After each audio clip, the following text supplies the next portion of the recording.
internet. My name is Hazel from Hazel Games. It's almost Saturday. It's BLIZZCON.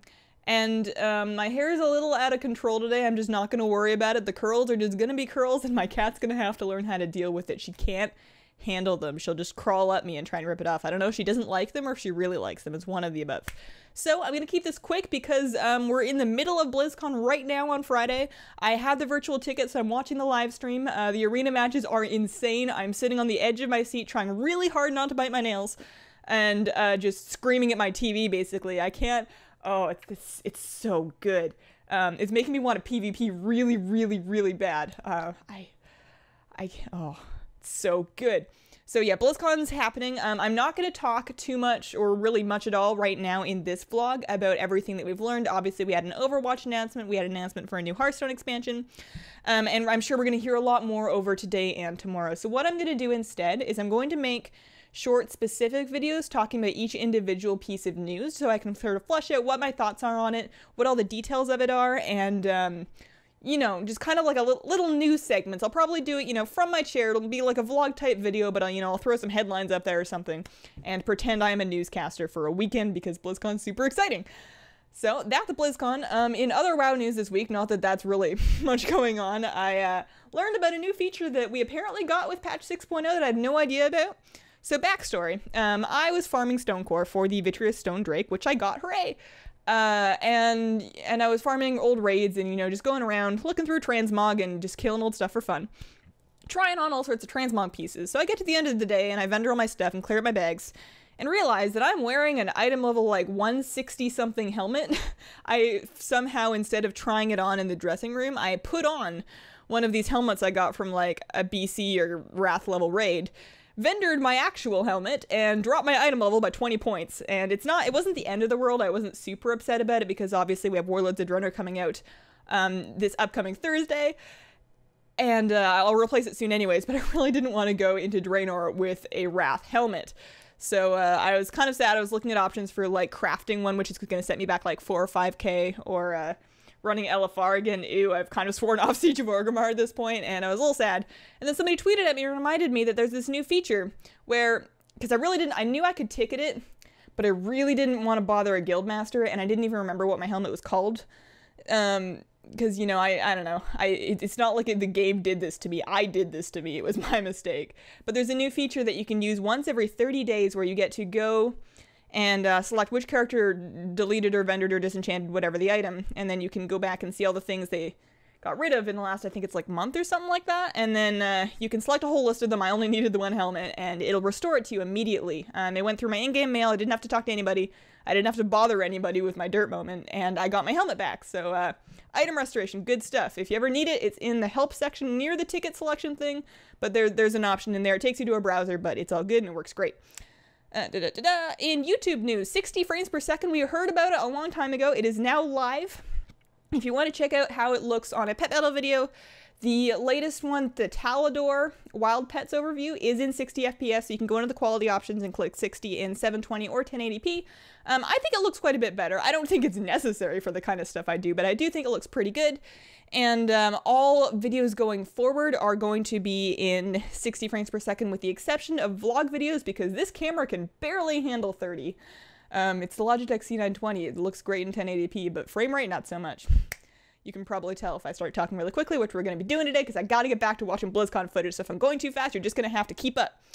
Yeah, so Talador video is in 60 frames per second. Videos going forward will be. Videos in the past will not be updated. I no longer have those files, and they're just going to be what they are, and that's going to be fine. Everything in the future will be 60 FPS. So good stuff. The Gorgrond video, Wild Pets of Gorgrond, is my next Wild Pet overview, and the last one that I managed to get footage from while the beta was still live. That's going to be going up Sunday morning, so it'll be after all of BlizzCon. I don't know when the BlizzCon overview videos will get up. It depends on when I get a chance to make them, especially with everybody in the house kind of moving around, but I'll make it work. So Gorgrond video on Sunday, BlizzCon overview videos kind of over the weekend, maybe early next week.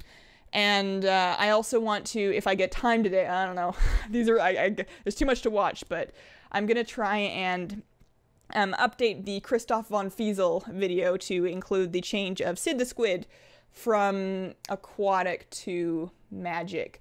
Basically, all you have to do is switch out your first pet with a dragon type pet. There's an annotation on the video I already have up that should get you through it. I actually got really lucky and got Sid the Squid yesterday. It was within like 15 minutes of my Stone Drake dropping. It was just the best morning ever. I did the daily open the bag and got it. I got really lucky and I'm so excited because it looks great with my Shadow Priest. It's like having a Mindbender except not super shadowy. Oh, but I can get that glyph. There's a glyph that puts your battle pets in shadow form with you as a Shadow Priest. Oh, I could have like a permanent Mindbender. Guys, this is just a great time to be alive. Okay, so videos. Warlords of Draenor next week on Thursday, obviously. Yeah, I'm stoked. There's not too much more to say about it. There will be lots to say going forward after it. Our next Almost Saturday vlog, we will be talking after the release. It'll be one day after the release of Warlords, so I'm sure there will be lots to say there. I can't wait. I hope all of you are just as excited as I am. It's going to be fantastic. And, oh man, I want to level up. Get the garrison stuff. I want to get the pets. I want to do some achievements. I need the toys. I got to get geared up for PvP. You can queue for arena. I can pug arena until I find people. Oh my gosh, I'm so happy. Guys, I need to get back to watching BlizzCon footage. So, question from last week. It was one that I got the week previous, but I put it off, but we're going to answer it right now. Skaterman wanted to know, if you could add any new class to WoW, what would it be? 3 specs, and what roles would the class fill? So, I decided, and this is inspired in part by a couple of classes from different MMOs I've played. I couldn't tell you what they're called because I've never stuck with a different MMO for more than like a week. But I think the one class that WoW could use, and I don't know if it could use it, but if I have to make one, this is what it is.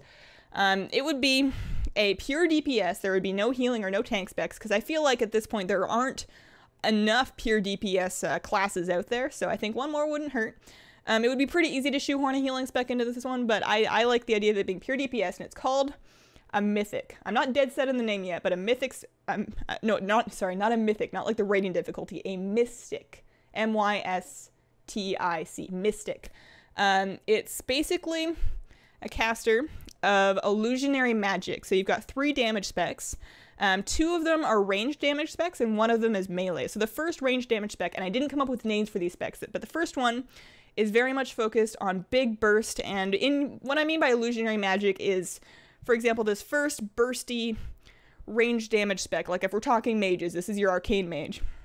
This ranged mystic damage spec would be summoning like giant lightning bolts or giant spears from the sky to like hurl at their enemy. They would be summoning copies of themselves to summon giant spears and lightning bolts from the sky and hurl at their enemy. They would be very much focused on doing a lot of damage, not a whole lot of utility, mostly just big glass cannons, using the sort of illusionary magic from a distance. The second spec, which is a more utility focused one, still range damage, still a lot of the same abilities as the first spec, but this one has more in terms of movement speed buffs, in terms of support buffs for the group, and it would also have a little bit more PvP utility, so you'd be able to do more things in terms of creating clones of yourself and then moving away. I believe priests? I think priests or hunters or somebody gets an ability like that right now and a talent that lets you stealth and move away while leaving a clone of yourself active. There would be spells like that available for this class. The third spec, the melee one, all 3 of these would be using intellect as their primary stat, but this third spec would be a melee class, damage dealing, with int as a primary stat because, you know what, we're mixing it up. And they would be summoning gigantic illusionary weapons. So this person they could be fighting with a dagger like a regular sword, but they're conjuring these gigantic, flashy weapon spells that you can use to kind of cleave through enemies, to stun people. You'd be able to summon different kinds of weapons depending on how you spec yourself, and then do different kinds of them. It would be kind of like a warrior, except more inty, and with a little bit more porting around and leaving clones of yourself, and just generally wreaking havoc in that way. I think that would be really cool. They would use, and I'm not sure I wasn't sure between cloth or leather. I think they would use leather armor. And then you would be able to mog it sort of more like a leather caster, like a druid if you wanted, or you can go ahead and if you're melee, you might want to mog it more like a rogue or a monk, or just somebody in like badass leather, like pants and a jerkin. So yes, I would make the mystic. This is obviously not fleshed out. I'm not a game designer in the slightest. I just make pet battle videos, but I think that would be really cool. The thing that gave me the idea was in the class that I liked playing in Guild Wars. I could not tell you what they were called, but it was the only class that I found any fun in Guild Wars 2. They had If you played Guild Wars 2, you probably know what one I'm talking about. Anyways, that's that. I'm going to get back to watching my arena matches. I hope you guys all have a fantastic weekend. Stay tuned for BlizzCon news videos from me. You will probably already know the news, but at least you'll get to hear my thoughts on it, and hopefully we can get some discussion and see what everybody thinks. We'll talk about Overwatch, Gnomes versus Goblins, and anything else that comes out of this. I can't offer too much information on or too many thoughts on Heart of the Void or Call of the Void, or damn it, I've already forgotten what it's called because I'm not super deep into StarCraft, but we'll talk about everything we can. Thank you so much for watching and have a wonderful, wonderful day. Bye!